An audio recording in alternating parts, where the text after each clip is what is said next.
কিন্তু সিপিএম আর বিজেপির এ নিয়ে কথা বলার একটা অধিকার নেই। সিপিএম জমানায় বানতলা সরকারি মহিলা ডাক্তারকে ধর্ষণ করে খুন, ধানতলা বরযাত্রীদের বাস থেকে নামিয়ে গণধর্ষণ, সিঙ্গুর, তাপসী মালিক, নন্দীগ্রাম, এরম একের পর এক ঘটনা রয়েছে। বিজেপি উন্নাও, হাতরাস, প্রয়াগরাজ, বিলকিস তার পরিবার, মণিপুর, মধ্যপ্রদেশ, সোনাজয়ী কুস্তিগিরদের শ্লীলতাহানি, একের পর এক ঘটনা রয়েছে। ফলে এই সিপিএম এবং বিজেপির কোনো অধিকার নেই একটা শব্দ বলার। কারণ অভিভাবকের মতো, দক্ষ প্রশাসকের মতো যা যা সিদ্ধান্ত নেয়ার, অপরাধ হয়ে থাকলে অপরাধীকে ধরা হবে, তদন্ত হবে এবং ফাঁসি পর্যন্ত যা যা শাস্তি, সেটা মমতা বন্দ্যোপাধ্যায় ঘোষণা করে দিয়েছেন।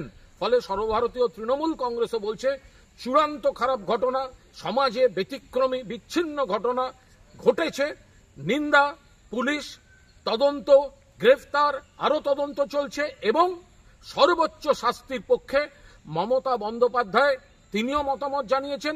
আমাদের দলও পরিষ্কার বলছে এ নিয়ে কোনো, যাদের কাছের মানুষ গেছেন তাদের প্রতি সহমর্মিতা, যাদের ঘনিষ্ঠ মানুষ গেছেন তাদের শোক জানাবার পূর্ণ অধিকার আছে, কিন্তু ন্যায় বিচারের জন্য যা যা করা দরকার মমতা বন্দ্যোপাধ্যায় করছেন। তাই এই নিয়ে অকারণ রাজনীতি করা, জলঘোলা করা, শকুনের রাজনীতি করার কোনো অধিকার সিপিএম বিজেপির নেই।